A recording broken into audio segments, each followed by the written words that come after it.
Hello everyone. இன்னைக்கு நாம share மார்க்கெட்டுக்கு புதுசா என்ட்ரி கொடுக்கிற பிகினர்ஸா இருக்கட்டும், ஆல்ரெடி ஷேர் மார்க்கெட்ல ப்ராஃபிட் பார்த்த அப்படி இல்லைன்னா லாஸ் ஆன ட்ரேடர்ஸா இருக்கட்டும், என்னென்ன மிஸ்டேக் பண்றாங்க, எதனால அவங்களுடைய ஹோல் கேபிட்டலையும் லாஸ் பண்றாங்க அப்படிங்கறத தான் ஃபுல் அண்ட் ஃபுல்லா பார்க்க போறோம். பொதுவாவே எல்லாரும் ஷேர் மார்க்கெட்டுக்கு பணம் சம்பாதிக்க தான் வருவாங்க. ஆனா 90% பேர் ஏன் அந்த பணத்தை தொலைக்கிறாங்க? அந்த 90% பேர் பண்ற பெரிய தப்புங்க என்ன? அத நீங்க எப்படியெல்லாம் தவிர்க்கலாம்? அப்படிங்கிறது தான் இன்னைக்கு நாம மார்க்கெட் மாயாவில கிளியரா பார்க்க போறோம். ஓகேங்களா? அதாவது இன்னைக்கு நாம 3 மிஸ்டேக்ஸ பத்தி பார்க்க போறோம்.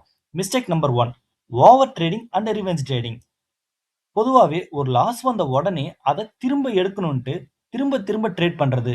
இதுக்கு பேரு ட்ரேடிங் இல்ல கேம்பிளிங். ஸ்கிரீன்ல பாருங்க. இந்த மாதிரி சைட்வேஸ் வரும்போது நீங்க திரும்ப திரும்ப ட்ரேட் எடுக்கும்போது புரோக்கரேஜ் சார்ஜஸும் ஆகும். உங்களுடைய கேபிட்டலும் லாஸ் ஆகும். ஸோ இதை நாம தவிர்க்கணும். இதை தவிர்த்தாலே நம்ம கிட்ட இருக்கிற கேபிட்டல் சேஃபா இருக்கும். ஓகேங்களா? ஸோ பர் டேக்கு 2 டைம்ஸ் ட்ரேட் பண்ணாலே better. Mistake number 2, no stop loss. Stop loss இல்லாத ட்ரேடு பிரேக் இல்லாத கார் மாதிரி. இன்னும் கொஞ்சம் மேலே வரும்னு வெயிட் பண்ணி மொத்த கேபிட்டலையும் தொலைக்கிறது. அதாவது நாம என்ட்ரி எடுக்கிறதுக்கு முன்னாடி ஒரு ட்ரேடை வந்து என்ட்ரி கொடுத்து ட்ரேட் எடுக்கிறதுக்கு முன்னாடியே இந்த இடத்துல தான் ஸ்டாப் லாஸ் போடணும்னு ஃபிக்ஸ் பண்ணி ட்ரேட் எடுத்தா மட்டுமே நம்மளுடைய கேபிட்டல் லாஸ் ஆகாம நம்மள பார்த்துக்க முடியும். ஓகேங்களா? மிஸ்டேக் நம்பர் 3, டிப்ஸை நம்பி இன்வெஸ்ட் பண்றது.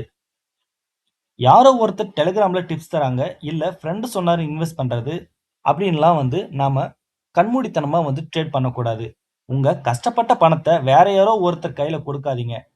அதாவது நீங்க கஷ்டப்பட்டு எடுக்கிற பணத்தை நீங்க எடுத்து ஷேர் மார்க்கெட்ல போட்டு அது டோட்டலா வந்து லாஸ் பண்ணிட்டு வேடிக்கை பார்க்காதீங்க.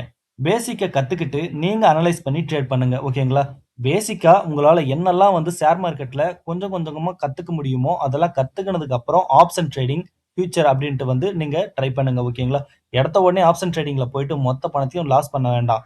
பிகினர்ஸ்க்கு வந்து நான் சொல்ற ஒரே ஒரு விஷயம் தான், நானுமே வந்து ஸ்டார்டிங்ல 2 லட்ச ரூபாய் வந்து லாஸ் பண்ணியிருக்கேன். எதனால லாஸ் பண்ணேன்னா, ஷேர் மார்க்கெட்ல ஸ்டார்டிங் வந்து ஒரு 1 மந்த்தா வந்து நான் கான்ஸ்டன்ட்டா ப்ராஃபிட் பார்த்தேன். அது எப்படி பார்த்தேன்னு, அதாவது என்னோட லக்கா என்னன்னு எனக்கு தெரியல. இருந்தாலுமே நான் ப்ராஃபிட் பார்த்தேன். அதுக்கப்புறம் வந்து ஒரு 50,000, அதுக்கப்புறம் 1,00,000, அதுக்கப்புறம் ஒரு 50,000ன்னு போட்டு போட்டு டோட்டலா லாஸ் ஆயிடுச்சு. ஓகேங்களா? அதுல மட்டுமே லாஸ் ஆயிடுச்சான்னு கேட்டா இல்ல. பைனரி ட்ரேடிங்ல இன்னும் நல்லா வந்து காசு வந்து பார்க்கலாம் அப்படின்னு சொல்லிட்டு அதுலயுமே வந்து யாரோ சிக்னல்ஸை நம்பி நம்பி ட்ரேட் எடுத்து மொத்தமா லாஸ் ஆயிடுச்சு. ஓகேங்களா? ஸோ இந்த இந்த வீடியோல எனக்கு வந்து கொஞ்சம் நர்வஸா இருக்கு. அதனால வந்து நான் இப்படி பேசுறேன். அடுத்தடுத்த வீடியோக்கள்ல என்னுடைய டோட்டல், அதாவது என்ன சொல்றது, எனக்கு தெரிஞ்ச எல்லா விஷயங்களுக்கும் நான் உங்களுக்கு சொல்லி தரேன். இதுல வந்து நான் ஏதாவது வந்து தப்பா பேசியிருந்தாலோ, இல்ல நான் நான் சொன்ன விஷயங்கள் ஏதாவது வந்து மிஸ்டேக்ஸ் இருந்தாலும் நீங்க தாராளமா கமெண்ட் செக்ஷன்ல பண்ணலாம். ஓகேங்களா? கமெண்ட் செக்ஷன்ல கமெண்ட் பண்ணலாம். இந்த 3 தப்ப நீங்க பண்ணாம இருந்தாலே நீங்க ஒரு சக்சஸ்ஃபுல் ட்ரேடரா முதல் அடி எடுத்து வச்சிட்டீங்கன்னு அர்த்தம். ஓகேங்களா? So thank you. உங்களுக்கு இந்த வீடியோ யூஸ்ஃபுல்லா இருந்தா லைக் பண்ணிக்கோங்க. மறக்காம நம்ம மார்க்கெட் மாயவி ஃபேமிலியில ஜாயின் பண்ணி சப்ஸ்கிரைப் பண்ணிக்கோங்க. ஓகேங்களா? தயவு செஞ்சு பைனரி ட்ரேடிங் பக்கம் போயிடாதீங்க. ஃபியூச்சர் அண்ட் ஆப்ஷன் கூட ஓகே. லைவ் மார்க்கெட்ல நீங்க ட்ரேட் பண்ணும்போது உங்களுக்கு ஏதோ ஒண்ணு எதையாவது ஒண்ணு கத்துக்கலாம். பைனரியில மொத்தமாவே ஃப்ராடு தான். ஓகேங்களா?